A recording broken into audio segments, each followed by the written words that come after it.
الحمدللہ وحدہ والصلاة والسلام علی من لا نبی بعدہ فاعوذ باللہ من الشیطان الرجیم بسم اللہ الرحمن الرحیم۔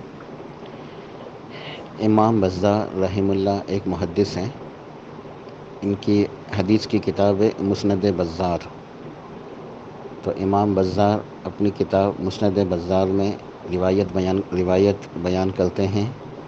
ان عمران بن حسین رضی اللہ عنہ قال رسول اللہ صلی اللہ علیہ وآلہ وسلم لیس منا من تطیر او تطیر لہ او تکہن او تکہن لہ او سحر او سحر لہ ومن اتی کاہنا فصدقہ بما یقول فقد کفر بما انزل علی محمد صلی اللہ علیہ وآلہ وسلم۔ سرتاج رسول صلی اللہ علیہ وآلہ وسلم ارشاد فرماتے ہیں لیس منا، کہ وہ ہم میں سے نہیں ہے، یعنی اس کا ہم سے کوئی تعلق نہیں ہے۔ یہ ایک اظہار برت ہے کہ ایسے شدید گناہ، ایسے شدید جرم جس کی بنا پہ نبی الرحمہ رحمت للعالمین نے الفاظ ارشاد فرمائے کہ وہ ہم میں سے نہیں ہے، یعنی اس کا ہم سے کوئی تعلق نہیں ہے، وہ ہمارا امتی نہیں ہے۔ تو چند احادیث میں لیس منا کے الفاظ آتے ہیں اس طرح، تو اس کے اندر جو گناہ ہوتے ہیں بہت شدید ہوتے ہیں۔ تو اس روایت میں ارشاد فرمایا کہ وہ ہم میں سے نہیں ہے جس نے پرندے اڑائے یا جس کے لیے پرندے اڑائے گئے، یعنی وہی جس نے فال نکالی اور جس کے لیے نکلوائی گئی اور قسمت کا حال معلوم کیا اور جس نے معلوم کرایا، یہ سب اس کے اندر آ جاتے ہیں۔ اور جس نے کہانت کی اور جس نے کہانت کرائی، یہ کہانت یہ عربی میں نجومی کو کہتے ہیں، عراف اور کاہن یہ نجومی کو کہتے ہیں۔ تو جو نجومی کے پاس جاتا ہے قسمت کا حال معلوم کرنے کے لیے کہ بتائیں کہ یہ فلاں کام درپیش ہے، یہ کب کرنا ہوگا، کیسے کرنا ہوگا، کون سا وقت مناسب ہے، تو وہ علم نجوم سے حساب کرتے ہیں، ذائچہ بناتے ہیں اور جنتریاں آتی ہیں اور برج ملاتے ہیں، ستارے ملاتے ہیں۔ تو یہ پورا ستاروں کا ایک علم ہے ان کے پاس، جو علم باطل ہے، جو علم جو ہے وہ غلط ہے، اور وہ اس کی حقیقت بھی کوئی نہیں ہے، وہ ایک اٹکل پچو یا ایک قیاس اور ایک اندازے ہوتے ہیں بس۔ ان میں سے ایک آدھ بات صحیح نکلتی ہے، باقی اس کے اندر 100 باتیں وہ جھوٹ ملا کے جو وہ لوگوں کو گمراہ کرتے ہیں۔ تو فرمایا کہ جو نجومی کے پاس جاتا ہے اور تو جانے والا اور جس کے لیے کہانت کرائی، کرنے والا بھی کرانے والا بھی، اسی طرح جو جادوگر کے پاس گیا، جادو کرنے والا اور کرانے والا، تو یہ جادو کا بھی یہی ہے کہ جادو کرنے والا، کرانے والا، جادو سیکھنے والا، سکھانے والا، سب جو ہے نا وہ دین اسلام سے فارغ ہیں۔ جادو کا حکم بہت ہی سخت ہے کہ یہ کفر بھی ہے اور شرک بھی ہے۔ جادوگر بالکل جو ہے نا وہ دین سے، ایمان سے بالکل ہی فارغ ہے، اس کا اسلام کے اندر کوئی حصہ نہیں ہے۔ تو جادو کرنے والا، کرانے والا، سیکھنے والا، سکھانے والا، سب کا سب جو ہے بالکل ہی دین سے اور ایمان سے نکل جاتے ہیں۔ حتیٰ کہ اگر کسی کے اوپر جادو ہو جائے تو وہ اس جادو کے علاج کے لیے کسی جادوگر کے پاس جائے، یہ بھی جائز نہیں ہے۔ کسی کے اوپر اگر کوئی جادو کے سحر کے معاملات ہوں تو وہ کسی عالم کے پاس جائے اور عالم سے رہنمائی لے، تو عالم اسے بتائے گا، رہنمائی دے گا، انہیں کچھ پڑھائی بتائے گا اور طریقے بتائے گا کہ کس طریقے سے علاج کرنا ہے۔ جو جادو کا علاج ہے وہ قرآن پاک کی آیات اور ذکر اذکار اور دعائیں ہی ہے، لیکن وہ جو عالم ہوتے ہیں وہ رہنمائی کرتے ہیں کہ فلاں آیتیں پڑھنی ہیں، یا فلاں مسئلے میں فلاں آیتیں زیادہ پڑھنی ہیں، اس طریقے سے پڑھنی ہیں، یہ فلاں اذکار، فلاں دعائیں اور فلاں طریقے۔ تو بہرحال کسی اچھے عالم سے وہ رہنمائی لے۔ جادو کا علاج بھی جادوگر سے نہیں کرایا جا سکتا، یہ بھی جائز نہیں ہے۔ پھر فرمایا کہ جو کسی کاہن کے پاس، نجومی کے پاس چلے جائے اور اس کے باتوں کی تصدیق کر لے، گویا اس نے انکار کر دیا جو شریعت میرے اوپر نازل ہوئی۔ امام ترمذی رحمہ اللہ اور امام احمد بن حنبل رحمہ اللہ روایت بیان کرتے ہیں، نبی علیہ الصلوۃ والسلام نے ارشاد فرمایا، من تعلق شیئا وکل الیہ، کہ جو کوئی شخص کوئی چیز لٹکاتا ہے تو اللہ اس کو اسی کے حوالے کر دیتا ہے۔ یہ مراد ہے تعویذ گنڈے، لٹکانے والی چیزیں، جیسے کالا داغا، تعویذ، جو چیزیں لٹکائی جاتی ہیں، پہنائی جاتی ہیں، ٹانگی جاتی ہیں۔ تو فرمایا کہ من تعلق شیئا، جو کسی بھی قسم کی کوئی چیز ہو، چاہے کالا داغا ہے یا کوئی تعویذ کی کوئی قسم ہے، کوئی مالا، کوئی منکا، مختلف الگ الگ قسمیں ہوتی ہیں تعویذ کی۔ تو جو چیز بھی لٹکائی جاتی ہے، جو چیز بھی باندھی جاتی ہے، جو چیز بھی جو ہے وہ لگائی جاتی ہے، تو وکلا الیہ، دیکھیں یہاں بھی وکلا کے الفاظ ہیں۔ وکلا کا مطلب یہ حوالے کرنا، تو اللہ تعالیٰ اس کو اس کے حوالے کر دیتا ہے کہ اب تمہارا توکل جو ہے وہ میرے اوپر نہیں ہے، میں نے تمہیں اس کے حوالے کر دیا، اب تم جانو اور یہ داغا جانے، اب تم جانو اور یہ تعویذ جانے، میرا تم سے کوئی تعلق نہیں ہے۔ یعنی یہ الفاظ اگر انسان اس کی سمجھ میں آئے کہ اللہ تعالیٰ اس کو اس کے حوالے کر دیتا ہے کہ تم نے چونکہ جو ہے وہ یہ توکل کیا کہ یہ تعویذ، یہ داغا، یہ مالا، یہ منکا، یہ تمہیں کچھ فائدہ دے گا، اب تم اس کے حوالے ہو، اب تمہارا کوئی بھی حال ہو، اللہ تعالیٰ کو تمہاری ضرورت نہیں ہے۔ یعنی کتنی خطرناک یہ بات ہے کہ اللہ تعالیٰ کی کتنی شدید یہ ناراضگی ہے تعویذ وغیرہ لٹکانے والے کے اوپر۔ انشاءاللہ تعویذ کے احکامات تفصیل کے ساتھ ہمارے لیول 2 کے اندر موجود ہیں، تو وہاں اس کی تفصیل انشاءاللہ مسائل ڈسکس ہوں گے۔ تو بہرحال یہاں لیول 1 میں تو اس کی اتنی ڈیٹیل نہیں ہے، تو چونکہ توکل کے موضوع میں یہ بات آئی تو میں نے ضمناً بتا دی کہ یہاں بھی یہ مسئلہ جو ہے نا، یہ کیوں ہے کہ یہ توکل کے منافی امور میں سے ہے۔ یہ تعویذ گنڈے وغیرہ ہیں، یہ داغا وغیرہ باندھنا، یہ توکل کے منافی امور میں سے ہے۔ تو ارشاد فرمایا کہ جو کوئی شخص کوئی چیز لٹکاتا ہے تو اس کو اسی کے سپرد کر دیا جاتا ہے، اسی کے حوالے کر دیا جاتا ہے۔ امام ابو داؤد رحمہ اللہ اور امام احمد بن حنبل رحمہ اللہ اپنی مسند میں ایک روایت بیان کرتے ہیں،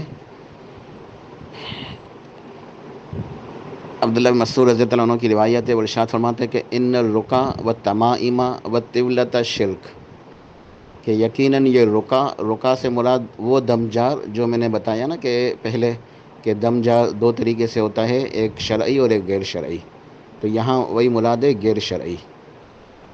ٹھیک ہے، جو غیر شرعی دم ہے، جو کرنے والا کا اپنا عمل ایمان صحیح نہ ہو اور وہ قرآن پاک کی آیات اور دعا اور ذکر سے نہ کرے، کچھ اور چیزوں سے کرے، تو وہ غیر شرعی ہوتا ہے۔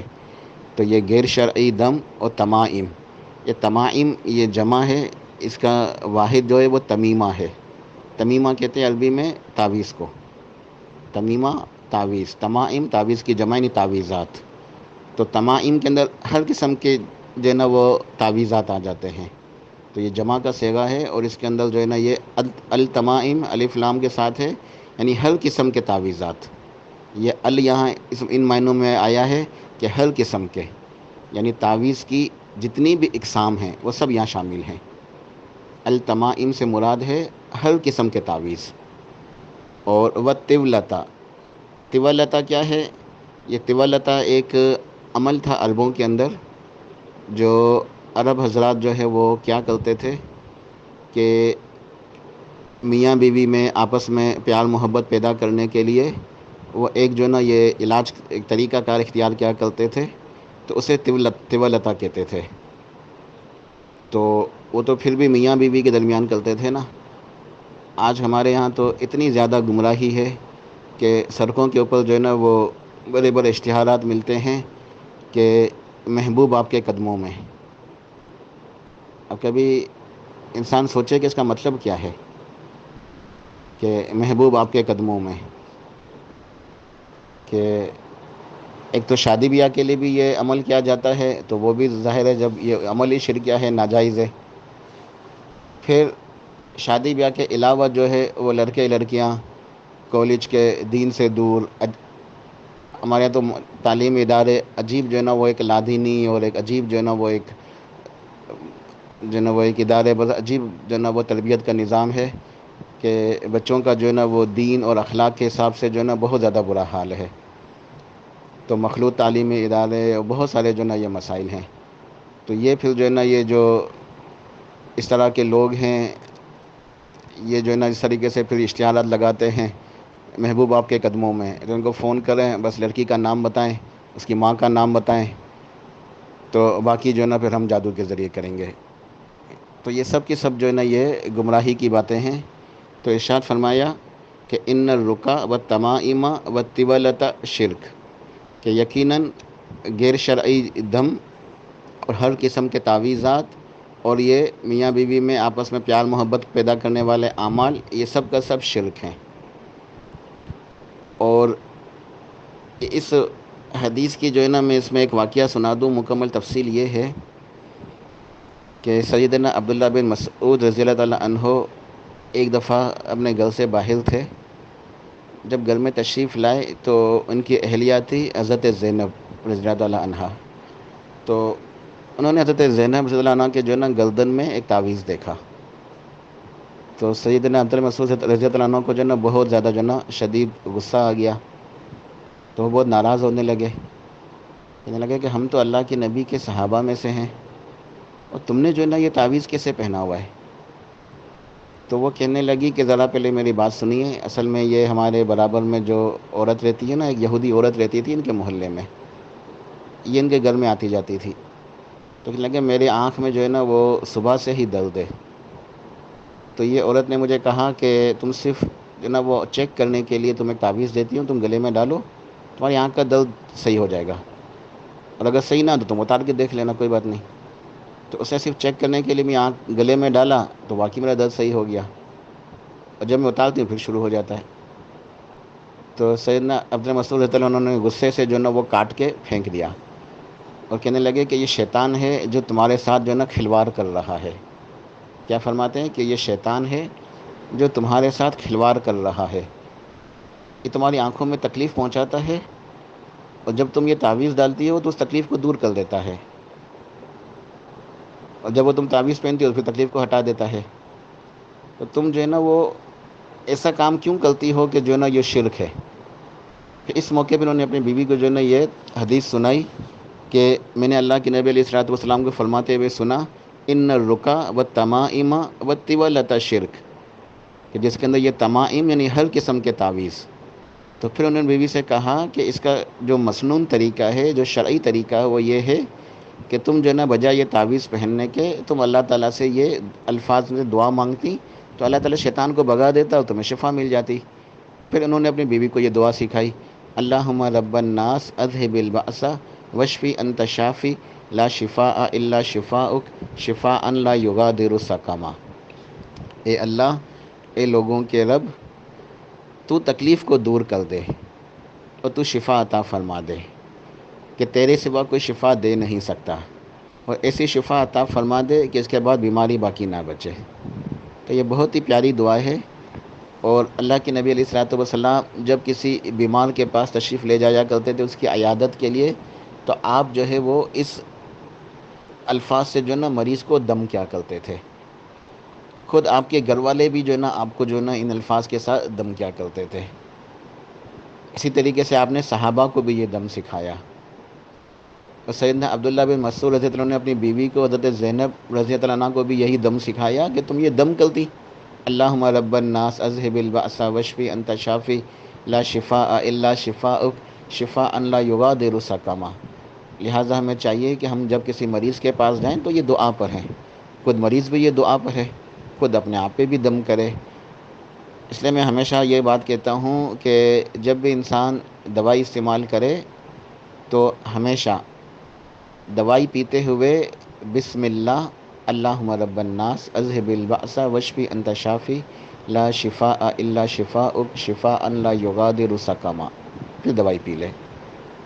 یعنی کوئی بھی درد ہے انسان کو، کوئی بھی بیماری ہے، کوئی بھی تکلیف ہے تو کوئی بھی دوائی استعمال کرنی ہے یا کوئی انجیکشن لگانا ہے، کوئی ڈرپ لگنی ہے، کوئی انجیکشن، کوئی بھی دوائی کی کوئی بھی علاج کی شکل ہے تو یہ دعا لازم پڑھ لے، اللہم رب الناس اذہب البأس واشف انت شافی لا شفاء الا شفاءک شفاء لا یغادر سقما، بسم اللہ، پھر وہ علاج کرے۔ اور توکل کیا ہو کہ یہ دوائی، اس سے کچھ نہیں ہوگا، یہ گولیاں، یہ سیرپ سب بیکار ہے، کچھ نہیں ہوگا، یہ انجیکشن کچھ کام نہیں کرے گا، یہ ڈرپ کوئی فائدہ نہیں ہے، سب کا سب بیکار ہے، صرف اور صرف اللہ کا حکم، صرف اور صرف اللہ کا حکم، یہ ہے توکل۔ اور یہ کیوں کر رہا ہوں؟ کیونکہ اللہ نے حکم دیا ہے، یہ اللہ تعالیٰ نے حکم دیا ہے۔ اب یہاں جو نا ایک مسئلے کو بس سمجھنا ہے، اور وہ مسئلہ کیا ہے کہ کچھ چیزیں ہوتی ہیں نا جس کے اندر حصی، جسے ہم کہتے ہیں کہ کچھ چیزیں ایسی ہوتی ہیں جس سے حصی طور پہ جو ہے نا ان میں کچھ چیزوں میں اللہ پاک نے تاثیر رکھی ہوئی ہوتی ہے۔ جیسے حصی طور پہ کچھ دوائیاں ہوتی ہیں نا، اب دوائیوں میں کیا ہے کہ تاثیر اللہ تعالیٰ نے خود رکھی ہے، دوائی کے اندر تاثیر اللہ تعالیٰ نے رکھی ہے۔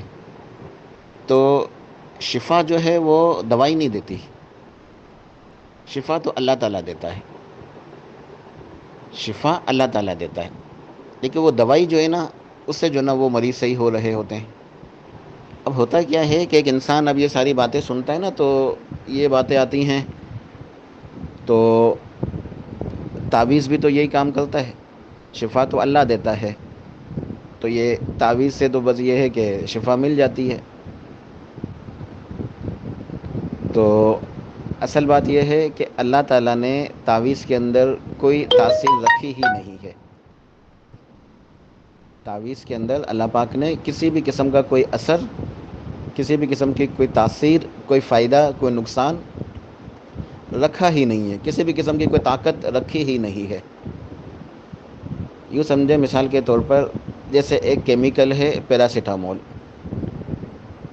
پیراسیٹامول یہ کیمیکل ہے، یہ ایک انسانوں نے بنایا لیبارٹریوں وغیرہ کے اندر، اللہ نے انسانوں کو عقل دی، اور یہ ساری سسٹم جو اللہ کا نظام بنایا ہوا ہے، جو سائنسدانوں نے، ڈاکٹروں نے چیزیں بنائی ہیں، تو یہ پیراسیٹامول جسے ہم پیناڈول کہتے ہیں، یہ درد بھی کم کرتا ہے، بخار بھی کم کرتا ہے۔ تو حقیقت میں تو یہ کچھ بھی نہیں کرتا، کرنے والی ذات صرف اور صرف اللہ کی ہے، لیکن اللہ نے ایک سسٹم بنایا ہے نا، تو اس سسٹم کے تحت اللہ تعالیٰ نے اس کیمیکل کے اندر ایک تاثیر رکھی ہے۔ تو حصی طور پہ جن چیزوں میں تاثیر اللہ تعالیٰ نے رکھی ہے نا، تو ان کو اختیار کرنے کے اندر کوئی مسئلہ نہیں ہے، ان کو اختیار کرنے کے اندر کوئی ایسی چیز نہیں ہے کہ نہیں یہ شرک اور ایمان کا، یہ اللہ تعالیٰ نے اس کے اندر تاثیر رکھی ہے۔ اب یہ جو پیناڈول ہے یہ ایک مسلمان بھی کھاتا ہے اور ایک غیر مسلم بھی کھاتا ہے، دونوں کا بخار اترتا ہے اور دونوں کو شفا ملتی ہے، درد ختم ہوتا ہے۔ تو کوئی بولے کہ اب یہ کیا بات ہے، تو اب وہ اس کا کون سا توکل ہے غیر مسلم کا؟ ایک ہندو بیمار ہوا، اس نے بھی پیناڈول لیے اور اس نے مسلمان نے بھی لی، یہ ساری باتیں کیا ہیں؟ یہ اللہ پہ توکل، یہ سب بیکار ہے، کیونکہ ہندو بھی تو یہی کھا رہا ہے۔ تو اصل بات یہ ہے سمجھنے کے لیے کہ چیزوں کے اندر تاثیر اللہ تعالیٰ نے رکھی ہے، لیکن جو مسلمان کا عقیدہ ہوتا ہے نا، تو وہ عقیدہ اس کا ایمان ہے، اور وہ ایمان اللہ تعالیٰ کے اوپر ہے، اور اسی کا ایک حصہ ہے توکل۔ تو مسلمان اس حقیقت کو سمجھتا ہے، مسلمان کو اس حقیقت کا ادراک ہوتا ہے، یہ ریئلٹی ہے نا، یہ یقین ہے، یہ ایک حقیقت ہے، یہ کہ اس کو پتہ ہوتا ہے کہ حقیقت میں اس کے اندر یہ تاثیر اللہ نے رکھی ہے، اور اگر اللہ چاہے تو انسان پیناڈول کھاتا رہے سے کوئی اثر نہیں ہوگا۔ تو اس طرح یہ حصی چیزیں ہوتی ہیں، تو اس کے اندر تاثیر خود اللہ پاک نے رکھی ہے۔ جیسے مثال کے طور پر زمزم ہے، اب زمزم کے پانی کے اندر اللہ نے جو تاثیر رکھی ہے، اتنے سو سال گزر چکے ہیں، آج تک سائنسدان جو ہے اس کے اعجاز کو، اس کے معجزے کو سمجھنے سے قاصر ہیں۔ باقاعدہ وہ کہتے ہیں کہ ہم لوگ عاجز ہیں، زمزم کو لیبارٹریوں میں لے جا کے جو نا کتنی جو نا تحقیقات کرتے ہیں، سمجھ ہی نہیں آتی ہے، آج تک سائنس سمجھ نہیں سکی کہ زمزم کیا ہے، بس صرف ایک زمزم کے معجزے کو نہیں سمجھ پا رہے کہ ایسا پانی جس کے اندر ان کی سمجھ ہی نہیں آتی۔ تو زمزم کے پانی میں ہر قسم کی شفا موجود ہے. تو یہ ہم سمجھ سکتے ہیں کیونکہ اس کا تعلق ہمارے ایمان کے ساتھ ہے.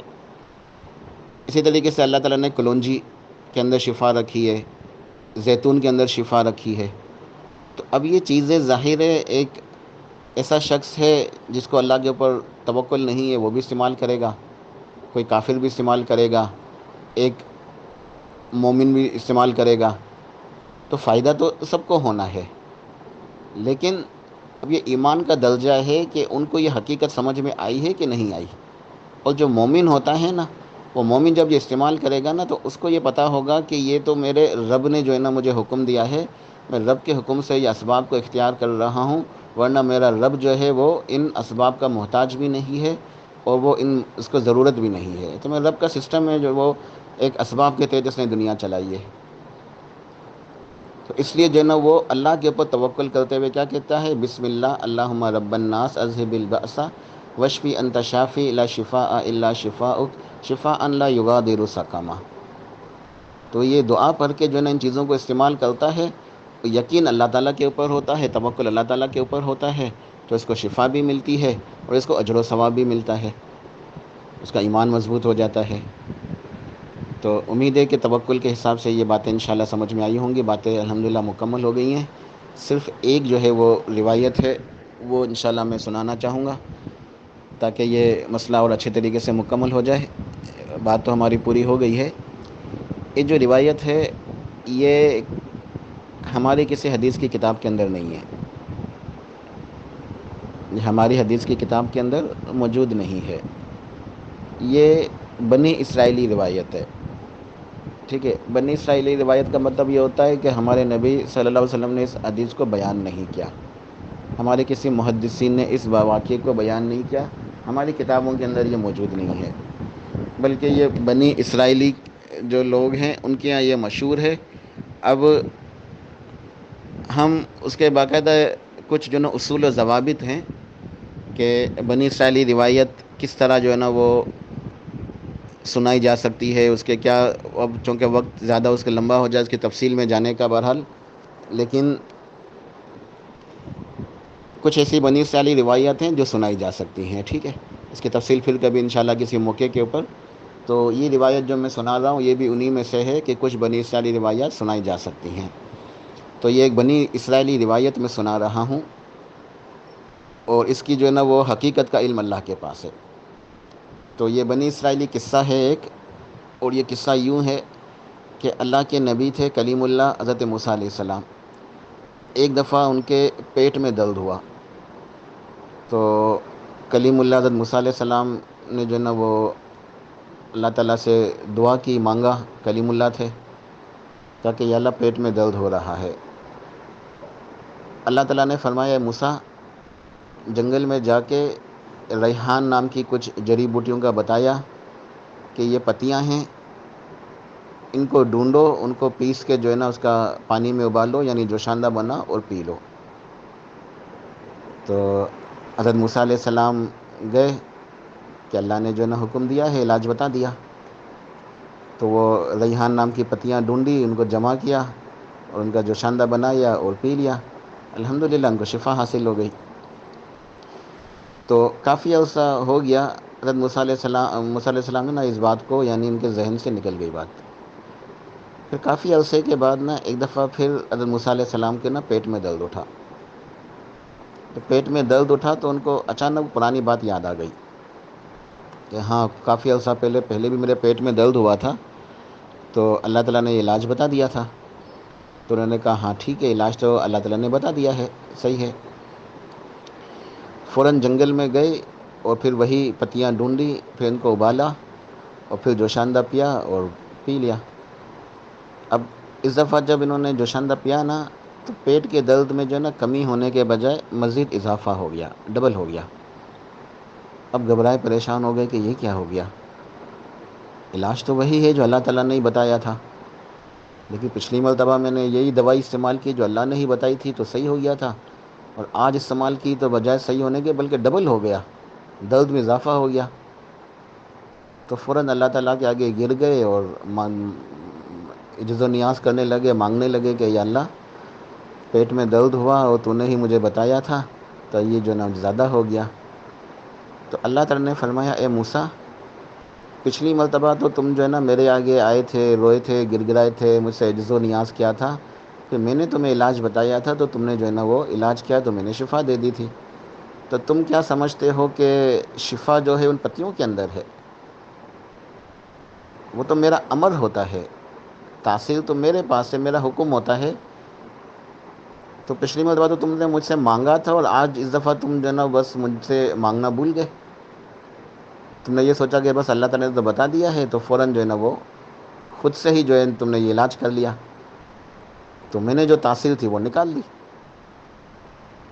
تو اصل میں جو شخص کی ذمہ داری زیادہ ہوتی ہے نا، جس شخص کا عہدہ زیادہ ہوتا ہے تو اس کی ذمہ داری بھی زیادہ ہوتی ہے۔ تو جو شخص جتنا اللہ سے قریب ہوتا ہے نا، تو اس کے جو ہے نا وہ ذمہ داریاں بھی زیادہ ہوتی ہیں۔ تو انبیاء علیہ السلام اللہ تعالیٰ کے چونکہ سب سے زیادہ قریب ہوتے ہیں، تو ان کا مقام و مرتبہ بھی سب سے زیادہ اونچا ہوتا ہے۔ اور موسیٰ علیہ السلام تو اللہ تعالیٰ کے لاڈلے تھے، کلیم اللہ تھے۔ تو صرف ان کی یہ، حالانکہ وہ کوئی غلط بات نہیں تھی کہ اللہ تعالیٰ نے بتایا وعدہ، لیکن بس وہ پہلے اللہ تعالیٰ کو جو نا پکارنا بھول گئے بس۔ تو اس وجہ سے اللہ تعالیٰ نے جو ہے وہ اس ریحان کی پتیوں سے وہ اثر نکال دیا۔ تو موسیٰ علیہ السلام کو احساس ہوا کہ نہیں، مجھے اللہ تعالیٰ سے پہلے مانگنا چاہیے تھا۔ تو پھر انہوں نے اللہ تعالیٰ سے استغفار کیا، معافی مانگی۔ اب اللہ تعالیٰ نے فرمایا اے موسیٰ جاؤ، دوبارہ سے وہی پتیاں ڈھونڈو، پھر جوشاندہ بناؤ، پھر پیو۔ اب دیکھیں وہی علاج، وہی دوائی۔ پھر دوبارہ سے گئے، پھر وہی پتیاں ڈھونڈی، پھر جوشاندہ بنایا، پھر پیا، پھر فوراً صحیح ہو گیا۔ بہرحال یہ ایک بنی اسرائیلی روایت ہے، سچ جھوٹ اللہ ہی کے علم میں ہے، یہ قصہ ہے، لیکن اس کے اندر جو ایک نصیحت ہے وہ کیا ہے کہ چیزوں کے اندر تاثیر جو ہے وہ اللہ تعالیٰ کے ہاتھ میں ہے، ٹھیک ہے؟ تو ہمارا جو توکل ہے وہ اللہ تعالیٰ کے اوپر ہونا چاہیے۔ ہمیں پہلے اللہ تعالیٰ سے مانگنا چاہیے، اور اس کے بعد ہمیں کوشش کرنی چاہیے، اور بھروسہ ہمیں اللہ تعالیٰ کے اوپر ہونا چاہیے۔ تو الحمدللہ ہماری یہ گفتگو مکمل ہوئی۔ اللہ تعالیٰ سے دعا ہے کہ اللہ سبحانہ و تعالیٰ ہمیں ان 70,000 خوش نصیب لوگوں کے اندر شامل فرما دے جو بغیر حساب کتاب کے براہ راست جنت میں جائیں گے۔ سبحان ربک رب العزت عما یصفون وسلام علی المرسلین والحمد للہ رب العالمین۔